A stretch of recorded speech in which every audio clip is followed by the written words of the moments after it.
Dati guys, si Diwata, dito pa siya guys, si Diwata guys, nagtitinda ng kanyang Paris Mami. Yung nakalagay lang guys sa kariton. Tapos yung tinutulak-tulak. Dito banda guys sa lugar na to. Kaya lang ano na, ginawa ng parkingan guys. Dati itong lugar na to ay uka-uka yung lupa. May mga talahiban at mga sari-saring mga damo yung mga narito guys. Ito ay liblib na lugar pa eh.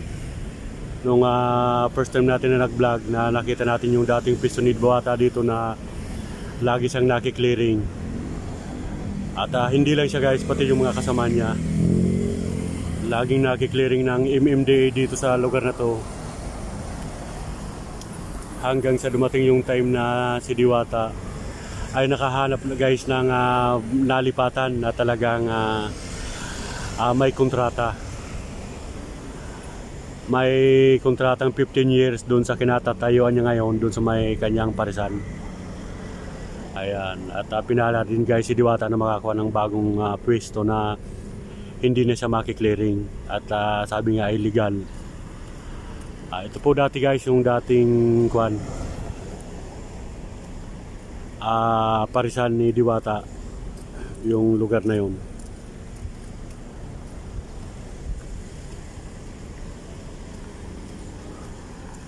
Pero ngayon ano na guys, ginawa ng parkingan ng mga sasakyan, dinibilop. Kaya kung makikita naman guys, napakaraming mga sasakyan. Dati hindi naman yan ganyan guys, mga kahoy yan. Saka ito, may mga talahib. Dito lang yan guys, yung pagbaba sa may tulay na yan.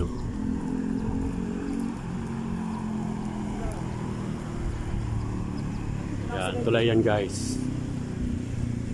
At doon naman tayo guys lilipat sa bandang yon. At ito ulit guys yung tulay ng kahabaan papuntang parisan ni Diwata. Ito yung Jokno. Yan, napakaganda ng lugar, di ba guys?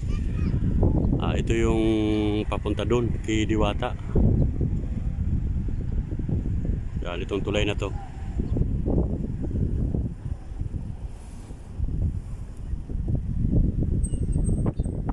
Napakaganda ng lugar dito mga kaisarog.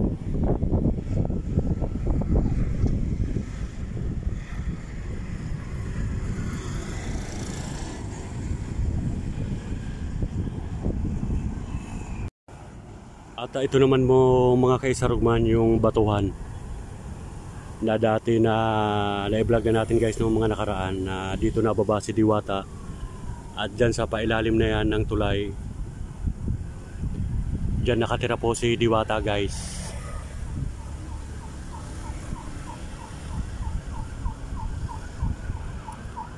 Yan, ito po yung tulay guys na kung saan dati si Diwata dyan nakatira. Na hindi natin guys sukat akalain sa kanyang kaunting kasipagan at matyaga ay hindi inaakala ng lahat na kung ano yung kinalalagyan po ngayon ni Diwata mga kaisarog. Dati-rati ay si Diwata dito nakatira at yung trabaho niya guys ay dati nangongonstruction. At naging pahinanti pala si Diwata guys sa mga delivery. Oo. Yan po yung mga unang napasukan ni Diwata at pumasok sa sumali pala sa yung sa Showtime. Yung kaya siya nakilala na Diwata, yung bumagsak sa kalangitan, sa kalupaan. Nagkakamali na tayo mga kaisarog.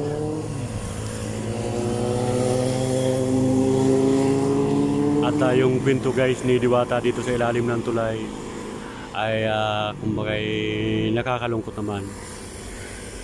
Dahil may kasama siya rito guys na nag-away sila.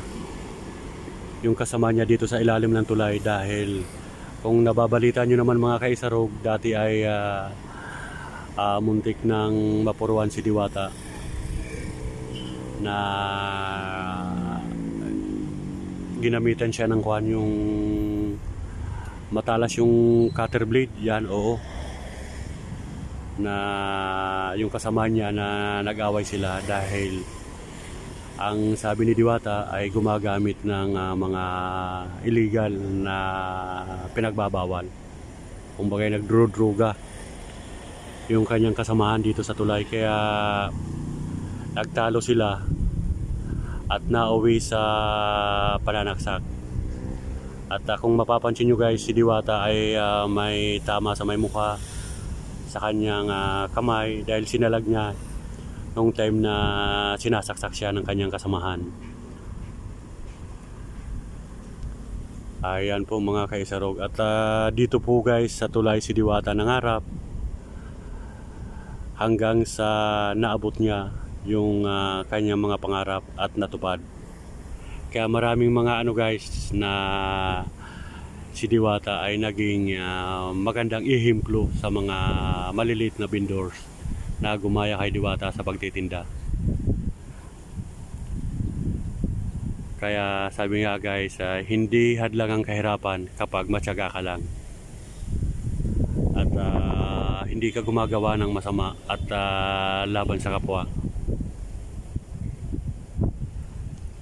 Dahil sa pagtsatsaga ni Diwata ay inabot niya ang kanyang mga pangarap at maganda na ang naging resulta at napakaganda na guys ang buhay ni Diwata ngayon. Ayan, at sana ay lalong pagpalain si Diwata at maging humble pa rin si Diwata. Ayan, dito po guys nakatira si Diwata. At inuulit natin guys at binabalik-balikan natin ang kanyang tirahan dito sa ilalim ng tulay dahil hindi guys maiwasan ay napapadaan tayo.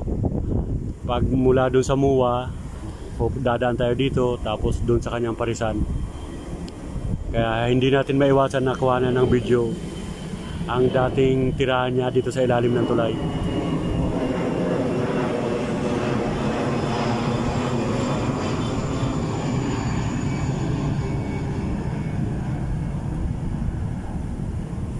Yan lang po guys ang ma-share ko guys sa inyo na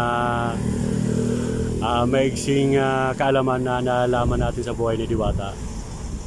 At kung medyo may kulang o ay pasensya na kayo. At kung napasobra man guys dahil sa mga yan po kasi guys yung mga nabalitaan natin sa mga tinatanong-tanong natin, kaya yun po yung sinasabi natin sa vlog. Kaya kung napasobra man o medyo kulang ay pasensya na po kayo guys sa vlog natin.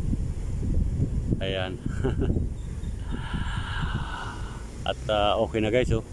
Sarap dito magpahinga. Napakakapal ng punong kahoy. Kala mo ay probinsya. Kaya lang pag ahon mo dito ay makikita mo na yung mga sari-saring mga building na naglilitaw na nagagandahan dito sa Pasay.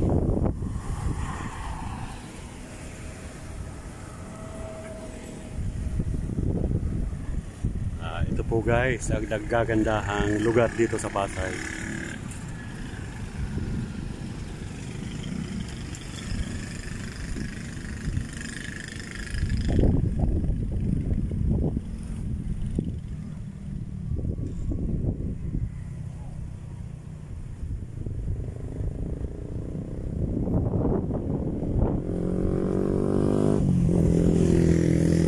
Okay, hanggang dito na lang na muna guys ang ating vlog at shoutout sa bawat isa.